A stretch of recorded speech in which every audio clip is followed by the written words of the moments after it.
by thanking you for taking time out of your busy schedules to sit down and listen to our presentation. We are KU Greeks Against Drunk Driving. We are we want to become a nonprofit that curbs the epidemic of drunk driving here on the KU campus. February 25th, 2006. Two 18-year-old girls in Tampa, Florida go out for a night of drinking. Without even thinking, they get into the car and drive back home. On their way home, their car goes off the road on I-275 and crashes. The passenger dies. These two, the blonde woman right here, she dies. And the dark-haired woman lives. Every day she wakes up having to realize that her mistake of drunk driving killed her best friend. Today, that is just one of many examples that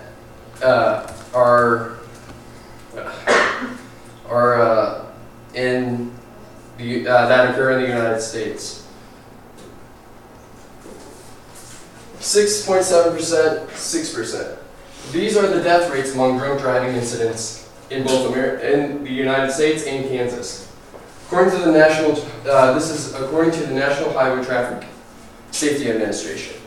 The state of Kansas alone almost equals the national rate of death among drunk drivers. This is a problem. This is why we need our organization. More specifically, here are the drinking statistics for the University of Kansas. 74% of KU students in 2016 reported they consumed alcohol within the last 30 days. 53% report binge drinking, which is more than 2 drinks per hour. And 26% of KU students report drinking and driving on at least once. This is our epidemic. This is the statistic that we want to curb. More specifically on the KU campus is the Greek system. It makes up 20% of the system, 47 active chapters, and throughout 4 different organizations: Panhellenic, IFC, Multicultural, and National Panhellenic. We as well want to include the KU Smogma group, which is over 300 students. Why it matters to us and the problems we see there are a lack of designated drivers here at the University of Kansas, and it's also the expensive Uber rates that we all have to pay when our rides don't come. And third, peer pressure and drinking culture that's associated with the Greek system. What we hope to provide is a free and accessible student transportation service to off-campus living residents.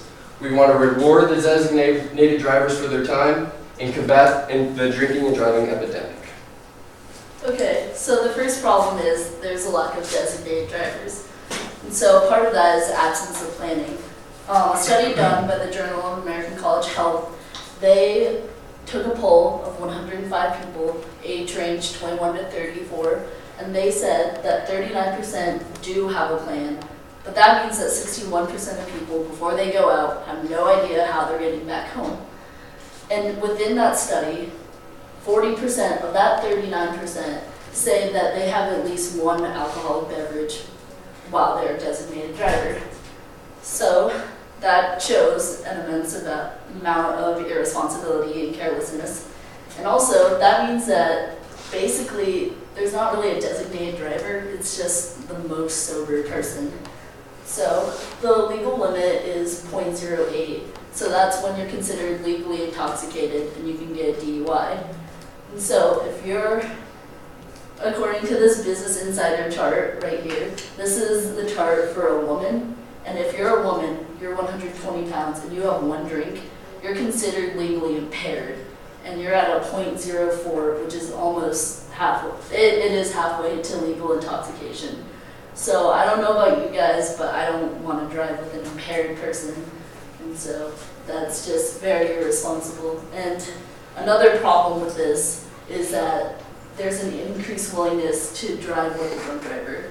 So a study done with Health Daily News in Maryland, in the University of Maryland, they said that they saw that 1 in 5 people said that they did drunk drive, and then 43% say that they are willing to get in a car with a drunk driver. So this shows that it's being normalized and that people are okay with this when it's really not. And it obviously took away a life, so it should be a problem that should be solved. So the options that we have on campus right now is Safe Ride, which goes to Daisy Hill, Corbin GSP, and Safe Bus. And these are the routes for Safe Bus. And generally, they come to those stops, but the only problem is they only go to those routes. So you can't go to a specific location. Say you're on Mass Street and you're very intoxicated. You have to walk to the nearest bus stop to get where you want to go.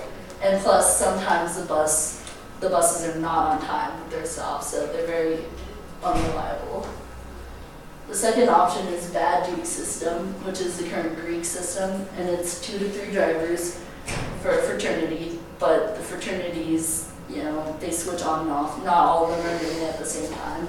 And it's from 9:30 to 2 a.m., but the wait times are super long. It's 30 to 60 minutes, could be even longer depending on the night.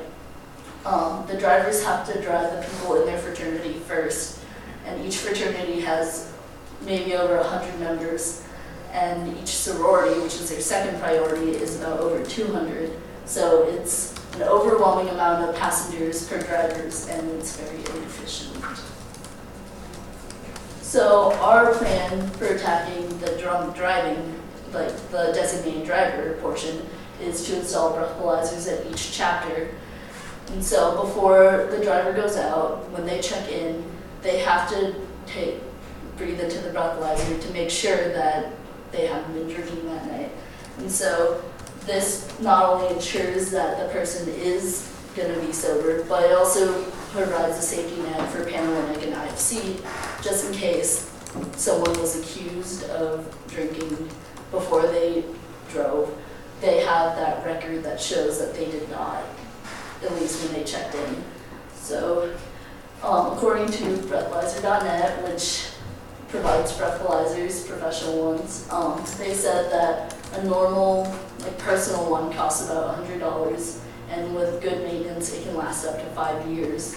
So out of the $25,000 that we would receive, $5,000 of it would go into making sure we have breathalyzers, and so that would last for 5 years. So if you choose not to use the Safe Ride, Bad Duty, the systems that we already have in place, most students would choose to do an Uber. The average Uber in Lawrence to go anywhere is around $5 to $6. Surge pricing makes it $15 to $20. These surge prices happen holidays, game days, busy nights, basically whenever you are truly trying to get an Uber, which is a huge issue. Also, students, if we're talking about how students in college are mostly on a budget, a very tight budget, these prices are very hard to be willing to pay when it's just for a ride home, and that makes us more likely to decide to get into a car with a drunk driver or drunk drive ourselves. Also, due to the students being on a budget, we looked at meal plans and how much just eating out and things like that cost for students. Greek Life does not provide meals to students on the weekends, so we have to budget in money for food, and other organizations that don't get fed on the weekends use the dining halls, and those have limited hours on the weekend, which again can lead students to need to go spend money on food. And oftentimes we're seeing that students have to make the decision, do I want to spend money on an Uber, or do I want to save my money and be able to spend it on food or anything like that? And that is a decision that we don't believe students should have to make, a Safe Ride or being able to get their next meal. So we are proposing that we create an app called Hawklift. We would partner with the Computer Information Systems program here at the university, so it could be developed for free. The app would be free for students to download, so they don't have to worry about Uber cost, things like that. The app will provide the driver's name, driver's number, the car description, the driver's photo, and we will create an option for students to rate the drivers. We believe that the rating system will provide incentive for the organizations to be clean, safe, prompt, do their job correctly, and there will be a report given of those ratings every month.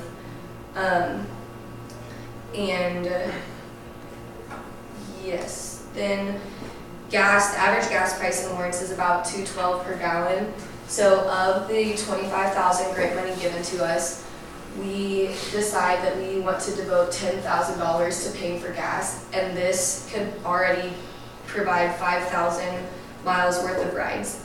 And then we will do the reimbursement handed down to each chapter after a monthly report. So we will have the drivers keep their receipts from all their gas and then turn it into a head council that is in charge of overseeing this service, and they will look at the ratings of each driver, how often each driver is riding. They will provide a full list of, they'll plan the schedule for the upcoming week, get the numbers out to everybody, and this will all be available on the app. So when you come to college, you kind of have to find your home away from home, especially if you're out of state. And that can be found in your dorm, in your classes, or for many people, in Greek life with your brothers and sisters, as we see here. And then we also have School of Music, Greek Association, which is Sangha, which we had mentioned before. In a study conducted by Keith F. Durkin of the University of Northern Ohio Sociology Department, he found that people who have a social bond or attachment, such as those in Greek life, are 25% more likely to drink and drive. And then social bond theory is this really interesting theory on how people connect with each other. And it has four main components. There's the attachment, the social bond, the involvement, and the belief or morals. So if you have 3/4 of a bond theory telling you that you should drink based off of who you hang out with, who you associate in college, you are more likely to drink and drive. You are more likely to drink. And this creates a big drinking atmosphere within the Greek community, and the issue of safety within drinking and driving is often ignored. And then furthermore, in a study conducted by researcher Sean Crowther of the University of Texas, San Antonio, students who had an idea about the social disapproval of drinking were less likely to drink. This means that people who were in communities where the social approval was high were more likely to drink, such as in Greek communities. So if college students, have this approved idea of drinking, what would make the difference if there was the approved idea of drinking and driving? And this idea comes from the lack of resources available to students. And then the media has also a huge influence within college drinking. According to a study done by researchers at the Journal of American College Health, 56% of all advertisements on social media is alcohol related. This means that on Facebook, Twitter, Instagram, Snapchat, even Spotify and Pandora for those who don't pay for the actual versions, college students are being exposed to the idea that it is acceptable to drink underage. And furthermore, the idea of drinking and driving has kind of taken a funny turn in our society. Take a look at the world-famous Lawrence Police Department's tweets. They've become so used to drinking and driving that they try to make jokes to make it acceptable. But drinking is at a higher rate than ever. Based on a study done at the University of Georgia, the highest blood alcohol content reported in 2012 was at a 0.2. And then by 2014, the highest blood alcohol content reported was at 0.330. This has gone into a dramatic increase. A police officer for the university stated that when students blow anything about a 0.2, he believes, quote, they are experienced drinkers. Experienced drinkers can cause huge damage to the self and community. And colleges have often attempted to kind of curb this problem of drinking and driving and talk to freshmen mainly to promote sobriety. Just out of curiosity, how many of you guys remember doing alcohol EDU your freshman year? Okay, now be honest. Raise your hand if you actually paid attention during that course, or you kind of just clicked through it. See? Another study by the Journal of American College Health found that even though 97% of colleges do a program like alcohol EDU, no one really pays attention to it. There is a 37% difference on who pays attention. And then there's also a 60% amount of colleges who had an additional program for Greek communities. KU doesn't have a program made directly for the Greeks. And this 37% difference is the difference between an A or a C in the education world, or life and death within drinking and driving. So we have a lot of plans for logistics with this. We are going to create a board to kind of oversee everything. It's going to have a representative from each organization, so there'll be 47 representatives in total. And there will be elected executive positions, and they will oversee operations, how we're doing on gas, how to reimburse people, scheduling, with creating a schedule for each driver and each organization to come out during the week, reimbursement to pay back the drivers, and then driver check-in every night, when they have to go out and do the breathalyzer to make sure they're okay to be the designated driver that night. And for rules and consequences, the rules for students: if you have an organization who blows above a .08 on the breathalyzer, they will receive a strike for their organization. And as they say in baseball, 3 strikes, you're out, and you'll be kicked out of the organization. KU against Greeks against drinking and driving. In addition, each organization will have to sign a contract saying, yes, I understand all the rules, I'm not allowed to drink and drive.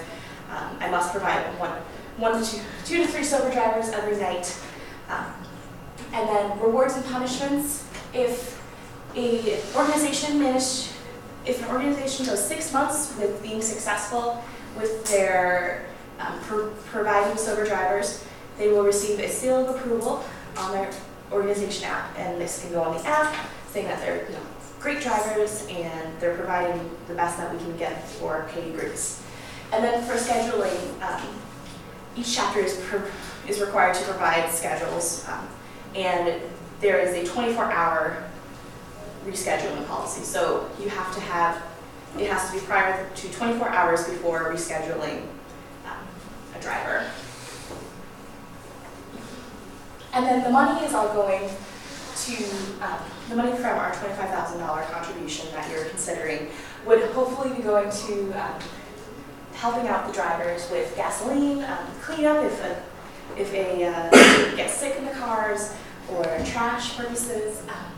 And then they would receive reimbursement from the board from all of this. And then also paying for these breathalyzers, and then providing alcohol awareness seminars that are specific to the Greek communities that KU has not provided us in the past. So in conclusion, it is very obvious from all of the stats that we've presented to you that drinking is a problem, not only in college campuses across the nation, but specifically KU. The University of Kansas seems to have a sort of drinking culture that students find themselves often immersed in, and we do not want students to make poor decisions. The issues are binge drinking, poor planning, peer pressure, and like I said, the drinking culture here at the university. So as we stated, our solution is to provide this free app for students to download, make it accessible to students, and hopefully the goal is to completely eliminate the drunk driving happening on our campus. Thank you.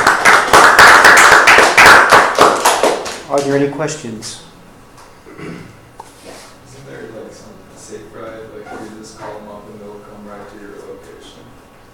So Safe Ride is only offered on campus, and I think that the university is not wanting to acknowledge that most of the drinking is happening off campus at the fraternity houses, at the bars on Mass Street, and Safe Ride will not go pick you up if you're not on campus. Safe Ride also has very strict requirements. They don't go down to the scholarship halls because it is right in the area of, the hockey ball and the wheel.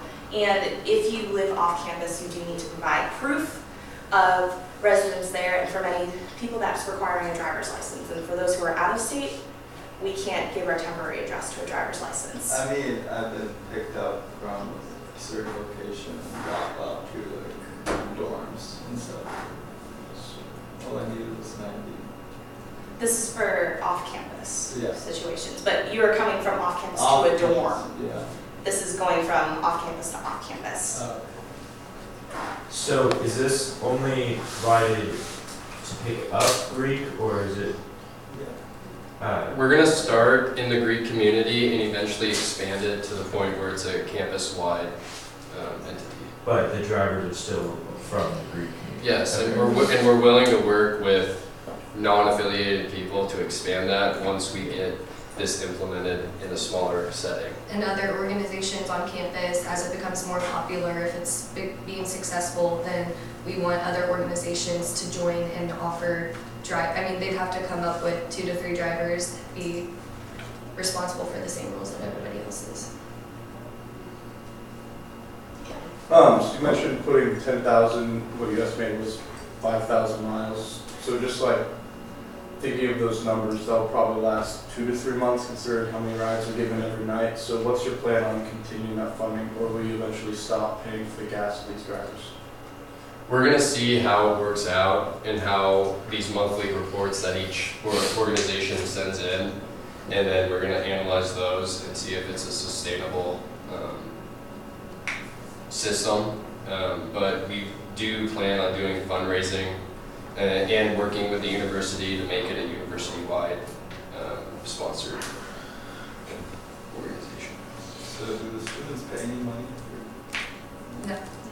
So what's the point of whose car are they going to use to drive? The organization will provide the car.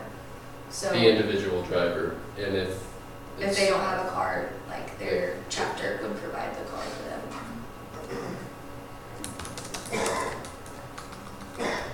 Thank you.